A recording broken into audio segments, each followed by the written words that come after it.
Good morning, good afternoon, good evening, wherever you are right now. Today is April 14, 2024. Maibabahagi po ako karugtong po sa ipinahayag ko po tungkol po sa spiritual blindness. Nagustuhan ko pong ibahagi ito para lahat po tayo mamulat sa katotohanan. Po kasi na malaman natin yung mga talata para ating ma-apply sa sarili.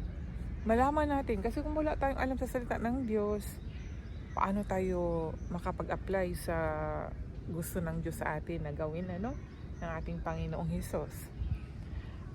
Una po itong talata mula po sa John chapter 8 verse 12.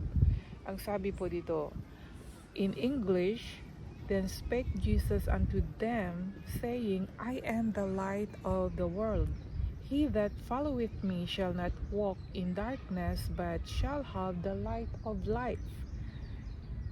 Muli ngang nagsalita sa kanila si Jesus at sinasabi, ako ang ilaw ng sanglibutan. Ang sumusunod sa akin ay hindi lalakad sa kadiliman, kundi magkaroon ng ilaw ng kabuhayan. Ano nga ba ito mga kaibigan? Ito sinabi dito na pag tayo ay sumunod sa Kanya, kasi sabi dito, ako ang ilaw ng sanglibutan, ang sumusunod sa akin ay hindi lalakad sa kadiliman.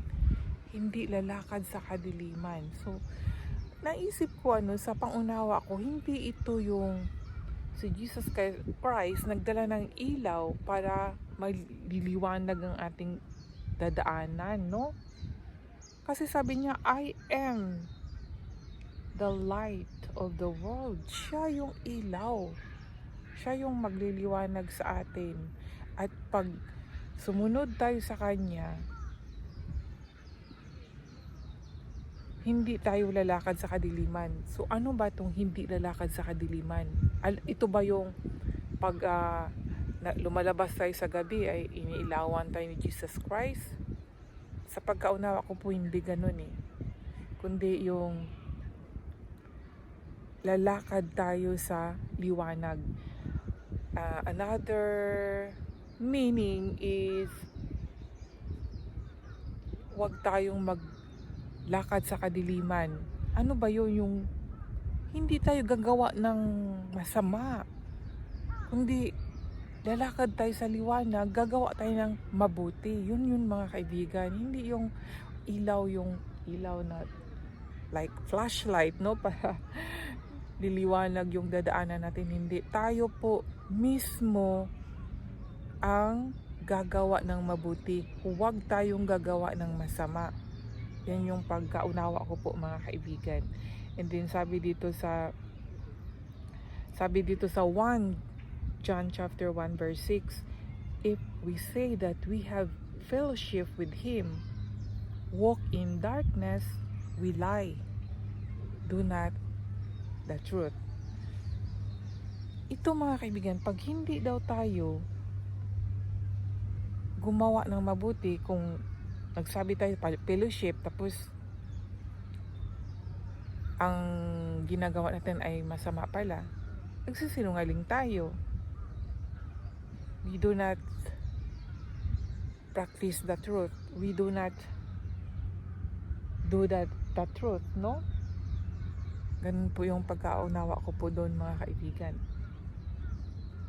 And then sabi dito sa 1 John chapter 2 verse 11, but he that hateth his brother is in darkness, walketh in darkness, knoweth not whither he goeth, because the darkness hath blinded his eyes. Yan po yung mga kaibigan.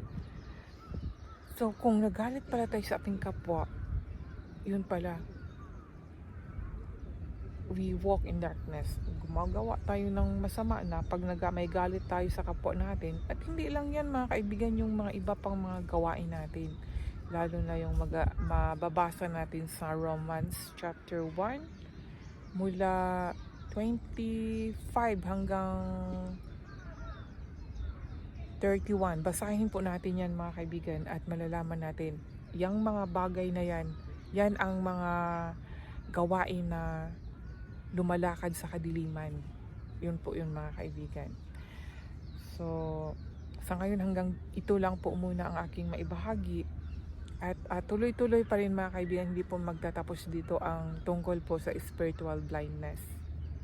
Ipagpatuloy ko pa rin at sana po kahit sa talata na aking ibinahagi sa inyo, huwag niyo pong kalimutan John chapter 8 verse 12 at saka sa 1 John chapter 1 verse 6. Yang dalawa po na yan. And then sa Romans chapter 1 verse 25 to 31. Hanggang dito na lang po and God bless you po sa inyong lahat.